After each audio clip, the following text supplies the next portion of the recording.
ओम नमो धर्माय महते नमो कृष्णाय वेधसे ब्राह्मणेभ्यो नमस्कृत्य धर्मनवक्षि सनातनम नारायणं नमस्कृत्यं नरं चैव नरोत्तमं देवीं सरस्वतीं चैव ततो जयं मुदीरयेत।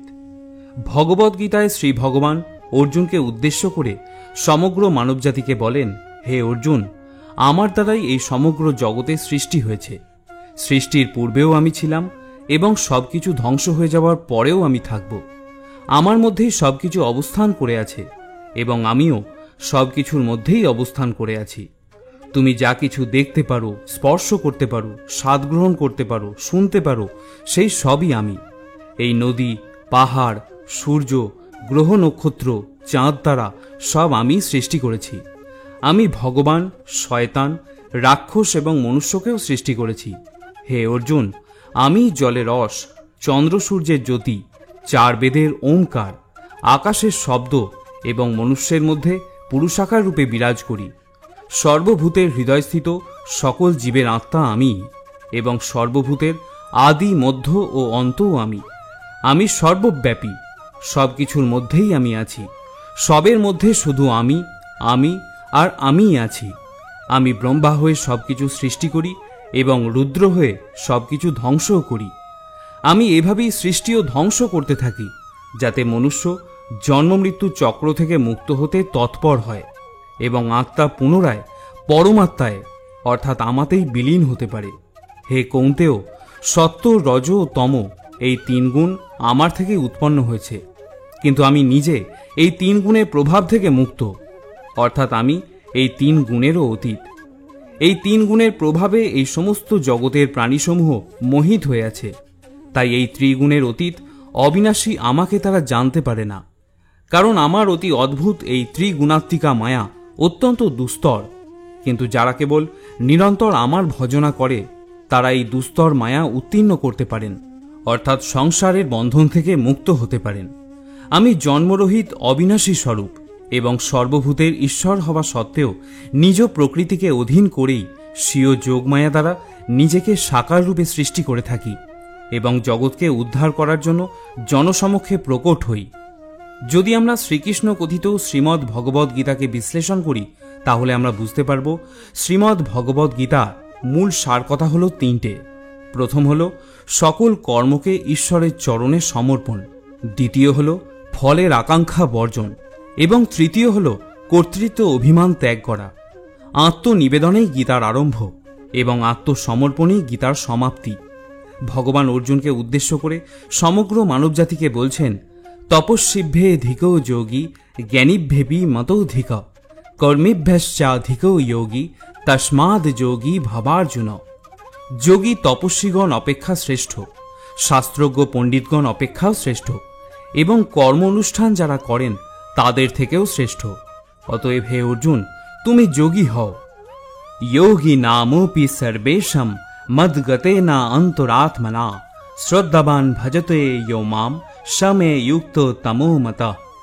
যিনি শ্রদ্ধা সহকারে মদগত চিত্তে আমার ভজনা করেন তিনি সবচেয়ে অন্তরঙ্গভাবে আমার সঙ্গে যুক্ত এবং তিনি সমস্ত যোগীদের মধ্যে শ্রেষ্ঠ, এটি আমার অভিমত।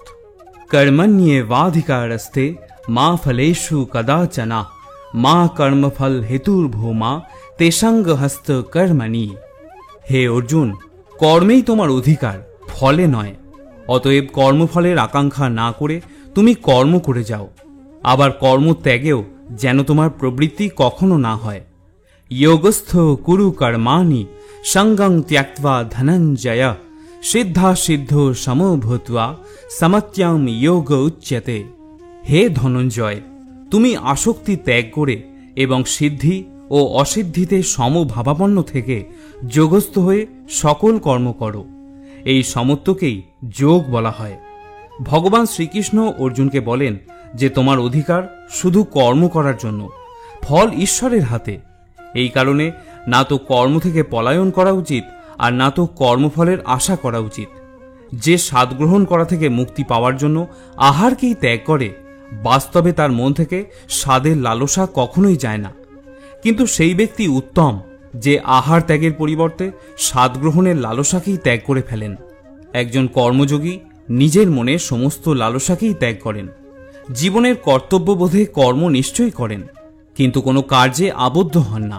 অর্থাৎ যে ব্যক্তি নিজের কর্ম থেকে প্রত্যাশা, আকাঙ্ক্ষা প্রভৃতি ত্যাগ করেন, তারই কার্য পূর্ণ হয় এবং সফলতা পায়। যার মন সফলতা ও বিফলতায় সমভাবাপন্ন থাকে, এইরূপ ব্যক্তিকেই কর্মযোগী বলা হয়, এবং এইরূপ ব্যক্তিরাই জীবনে বারবার সফল হয় ও সুখী হয়। হে অর্জুন, আশায় কামনার উদ্ভব হয়, কামনা থেকে অসন্তোষের উদ্ভব হয়, অসন্তোষ থেকে ক্রোধ উৎপন্ন হয়, আর ক্রোধ থেকে মোহের জন্ম নেয়। মোহে মানুষ আচার ব্যবহারের জ্ঞান ভুলে যায়, জ্ঞান ভুলে গেলে বুদ্ধি চলে যায়, মানুষ অনুচিত কার্য করতে থাকে এবং সমাজ এইরূপ ব্যক্তির শত্রুতে পরিণত হয়। অন্তিমে এইরূপ ব্যক্তির পূর্ণতায় পতন ঘটে। তাই হে অর্জুন, সমস্ত কর্ম তুমি মনে মনে আমাকে সমর্পণ করে সমবুদ্ধিরূপ যোগ অবলম্বন করো। মতপরায়ণ হয়ে সর্বদা আমাতে চিত্ত নিবদ্ধ রাখো, তাহলেই তুমি আমার কৃপায় সনাতন অবিনাশী পরম পদ প্রাপ্ত হবে। তাই আমরা দৈনন্দিন জীবনে যাবতীয় যা কর্ম করি, সকল কর্মই নিজের ইষ্টের চরণে বা ঈশ্বরের চরণে সমর্পণ করব। আমরা এটা জেনেই কর্ম করব যে সকল কর্মই হল ঈশ্বরের কর্ম। আমরা ঈশ্বরের হাতের যন্ত্রস্বরূপ। তিনি আমাকে দিয়ে যা করান আমিও তাই করি। বাজিকর যেমন পুতুল নাচায়, অনেকটা সেই রকম। এখানে পুতুলের কোনো কর্তৃত্ব থাকে না, সকল কর্তৃত্বই হল বাজিকরের। কর্ম যদি ইষ্টের বা ঈশ্বরের হয়ে থাকে, তবে ফলও ঈশ্বরের, আমার নয়। অর্থাৎ ফলের কোনো আকাঙ্ক্ষাই আমাদের মনের মধ্যে থাকা উচিত নয়। এইভাবে চললে পাপ বা পুণ্যের ফলভোগী আমরা হব না। আমি কর্ম করি এরূপ আমিত্ববোধ না রেখে কর্ম করা উচিত। সাধক রামপ্রসাদ গানের মাধ্যমে আমাদের বলেছেন, তোমার কর্ম তুমি করো মা, লোকে বলে করি আমি। অর্থাৎ সকল কর্ম ইষ্ট বা ঈশ্বর করাচ্ছেন আমাকে দিয়ে। আমার কোনো কিছুই করার ক্ষমতা নেই। অর্থাৎ আমি তার হাতের যন্ত্র। তিনি যেরূপ যন্ত্র চালনা করবেন, আমি সেভাবেই চালিত হব। ভগবদ্গীতায় শ্রীকৃষ্ণ অর্জুনকে বললেন, গীতা মে হৃদয়ং পার্থ, গীতা মে সারমুত্তমম, গীতা মে জ্ঞানম মতৃগং, গীতা মে জ্ঞানম ব্যয়ম। হে পার্থ, গীতা আমার হৃদয়, গীতাই আমার উত্তম সারভাগ, গীতাই আমার অতুগ্র জ্ঞান, গীতাই আমার অব্যয় জ্ঞান। আমি গীতার আশ্রয়ে অবস্থান করি এবং গীতাই আমার উত্তম গৃহ। তাই এই গীতাজ্ঞানকে আশ্রয় করে আমি ত্রিলোক পালন করে থাকি। গীতা আমার পরম ব্রহ্মরূপা বিদ্যা, অর্ধ অঙ্গরূপা অক্ষরা, ইহা অর্ধমাত্রা অনির্বাচ্য পদার্থিকা। গীতা আমার পরম ব্রহ্মরূপিণী শ্রেষ্ঠ বিদ্যা, এই বিষয়ে কোনো সন্দেহ নাই। যিনি গীতার ধ্যান করেন, অতি বড় মহাপাপও তাকে কখনো স্পর্শ করতে পারে না। যদি কোনো ব্যক্তি গীতার একটি অধ্যায় সংযুক্ত হয়েও মৃত্যুবরণ করেন, তাহলেও তিনি পুনরায় মনুষ্য জন্ম প্রাপ্ত হয়ে পুনরায় গীতা অভ্যাস করে অন্তে পরম পদ প্রাপ্ত হন এবং উত্তমা মুক্তি লাভ করে থাকেন। যেখানে গীতা পুস্তক থাকে এবং নিয়মিত গীতা পাঠ হয়, সেখানে প্রয়াগসহ সমস্ত মহাতীর্থ বিরাজ করে। যিনি এই ঘোর সংসার সাগর উত্তীর্ণ হওয়ার ইচ্ছা রাখেন, তিনি গীতারূপ নৌকার সাহায্যে অনায়াসেই পার হতে পারেন। যেখানে গীতার আলোচনা, পাঠ বা শ্রবণ হয়, আমি স্বয়ং সেখানে অবস্থান করি। গীতা নাম উচ্চারণ করতে করতে যে ব্যক্তি দেহত্যাগ করে, তার পরমা গতি লাভ হয়। যিনি গীতার ৮৮ অধ্যায়ে প্রতিদিন নিবিষ্ট চিত্তে পাঠ করেন, তিনি ব্রাহ্মী স্থিতি লাভ করেন এবং পরম পদ লাভ করেন। যে কোনো কর্ম সম্পাদন করার পূর্বে গীতাপাঠ করলে সেই কর্ম নির্দোষ হয়ে পূর্ণতা প্রাপ্ত হয়।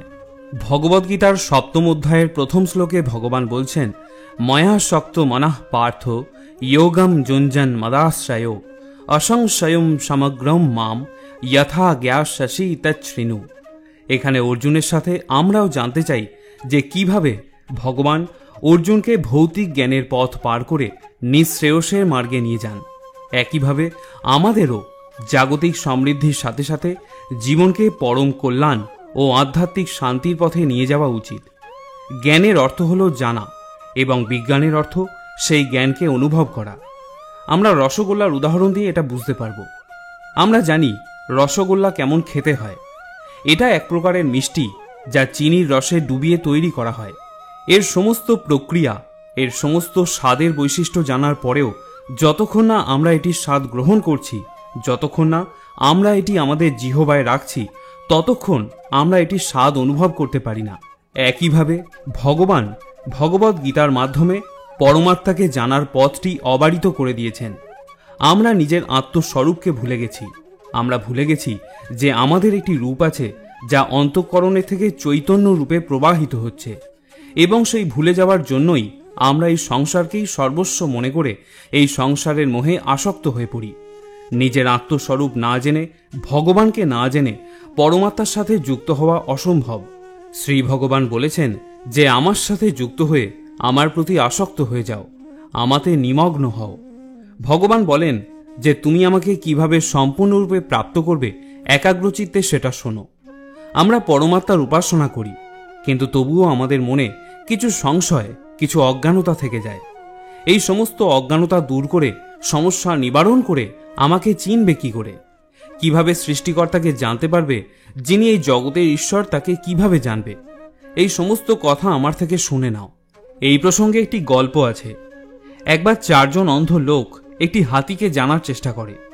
প্রথমজন হাতির লেজটিকে স্পর্শ করে বলে যে মনে হয় হাতিকে সাপের মতো দেখতে। দ্বিতীয়জন হাতির পা স্পর্শ করে বলে যে হাতিকে দেখতে একটি স্তম্ভের মতো। তৃতীয়জন হাতির পেট স্পর্শ করে। তাকে যখন জিজ্ঞাসা করা হয় যে হাতি কেমন, সে তখন বলে এটা একটা ঢাকের মতো। তারা সবাই নিজের সীমিত জ্ঞান দিয়েই হাতির বর্ণনা করেছে। তখন একজন দৃষ্টিশক্তি সম্পন্ন ব্যক্তি সেখানে আসেন। তিনি বলেন, তোমরা হাতির যা যা বর্ণনা দিয়েছ তা সবই হাতির শরীরের বিভিন্ন অঙ্গ। ঠিক একইভাবে পরমাত্মাকে জানা এবং পরমাত্মার সম্পর্কে আবশ্যক জ্ঞানের মধ্যে পার্থক্য রয়েছে। পরমাত্মার সম্বন্ধে সম্পূর্ণ জ্ঞান একমাত্র পরমাত্মার কাছ থেকেই পাওয়া যায়। তাই পরমাত্মার স্মরণে আশ্রয় না নিলে পরমাত্মার পূর্ণ জ্ঞান প্রাপ্ত হবে না। তাই ভগবান প্রথম শ্লোকেই একথা বলেছেন। এখানে মহাভারতের দ্রৌপদীর প্রসঙ্গও আসে। যখন পাশা খেলার সভায় তার বস্ত্রহরণের অপচেষ্টা হয়, তখন তিনি নিজের স্বামীদের কাছ থেকে রক্ষা প্রার্থনা করেছিলেন। তারপর তিনি পিতামহ ভীষ্ম, আচার্য দ্রোণ, এমনকি ধৃতরাষ্ট্রের কাছেও সাহায্য চান, কিন্তু কেউ তাকে সাহায্য করেননি। তখন তিনি সমগ্র সৃষ্টির কাছে আশ্রয় প্রার্থনা করেছিলেন, কিন্তু কেউ তাকে সাহায্য করতে এগিয়ে আসেননি। যখন দ্রৌপদী দেখলেন যে কেউ তাকে সাহায্য করতে আসছে না, তখন তিনি পরমাত্মার নিকট আশ্রয়ের জন্য আর্তস্বরে প্রার্থনা করলেন, হে হরি অভয়ম, হে কৃষ্ণ অভয়ম, অর্থাৎ হে কেশব, আমাকে এই লজ্জা থেকে রক্ষা করুন। যখন সমস্ত আশ্রয় ত্যাগ করার পর সংসারে তার কাছে একটিমাত্র আশ্রয় অবশিষ্ট ছিল, তখন শ্রীকৃষ্ণ ছুটে এসে তাকে এই লজ্জা থেকে রক্ষা করলেন। এই শ্লোকের জুঞ্জান মাদাশ্রয় শব্দটির অর্থ বুঝতে হবে, এবং এই কারণেই ভগবান এখানে পরমাত্মাকে বুঝতে এবং সংশয়মুক্ত হয়ে তার শরণাগত হতে বলেছেন। 7ম অধ্যায়ের 3য় শ্লোকে ভগবান বলছেন, মনুষ্যানাম সহস্রেষু কশ্চিদয়োতি সিদ্ধয়ে ইয়তামপি সিদ্ধানাম কশ্চিন মাং বেত্তি তত্ত্বতা। হাজার হাজার মানুষের মধ্যে কদাচিৎ কোনো ব্যক্তি একাগ্রচিত্তে পরমাত্মার চিন্তন মনন করে, এবং তাদের মধ্যেও কদাচিৎ কেবল একজনই পরমাত্মাকে সম্পূর্ণরূপে জানতে পারেন। এর জন্য 2টি সিদ্ধি খুবই মাহাত্ম্যপূর্ণ। একটি হলো তার নিজের ওপর সম্পূর্ণ নিয়ন্ত্রণ, এবং অন্যটি হলো পরমাত্মায় দৃঢ় ভক্তি থাকা। এই সংসারে অনেক শ্রেষ্ঠ পুরুষার্থ আছে, কিন্তু প্রতিনিয়ত অন্তর থেকে ঈশ্বরকে স্মরণ করাই হলো সর্বোচ্চ পুরুষার্থ। কারণ সর্বদা মন ঈশ্বরের চরণে এবং তার ভক্তিতে লীন থাকতে পারে না। এই মন সুস্থির থাকে না, সে এখানে সেখানে ছুটে চলে, এবং যেখানে মন সেখানেই আমরা। সংসারের বেশিরভাগ মানুষের মনই অবিরত ছুটে চলে। এমনকি বিবেচন শুনতে বসেও আমাদের মধ্যে অনেকের মনই হয়তো এদিক ওদিক ছুটে চলে।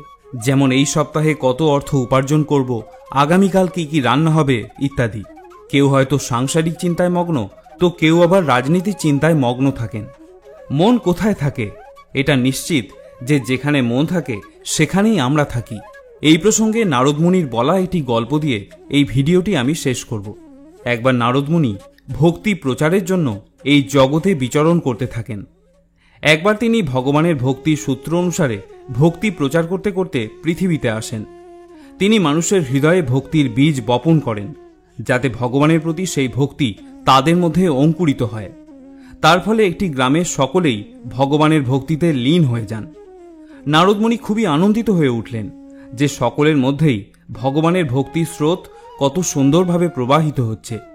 তিনি ভাবলেন যে ভগবানকে বলি যে আমি একটি গ্রামের প্রত্যেকটি মানুষকে আপনার ভক্তির রসে নিমজ্জিত করেছি। তিনি ভগবানের কাছে গিয়ে বললেন, ভগবান আমার সাথে আসুন, আপনার ভক্তদের দর্শন করুন। ভগবান বললেন, ঠিক আছে, আমি আপনার সাথে ঠিকই যাব, কিন্তু আমি দূরে দাঁড়িয়ে থাকব, আপনি তাদের আমার কাছে নিয়ে আসবেন। তখন নারদজি ভগবানের ভক্তিতে আবিষ্ট গ্রামের লোকদের বললেন যে ভগবান সকল সাধকদের দর্শন দিতে চান। সবাই তখন আনন্দে অধীর হয়ে জিজ্ঞাসা করে যে কোথায় যেতে হবে। নারদজি বললেন, তোমরা আমার সাথে এসো, ভগবান একটু দূরে দাঁড়িয়ে আছেন, সেখানেই তোমরা তার দর্শন পাবে।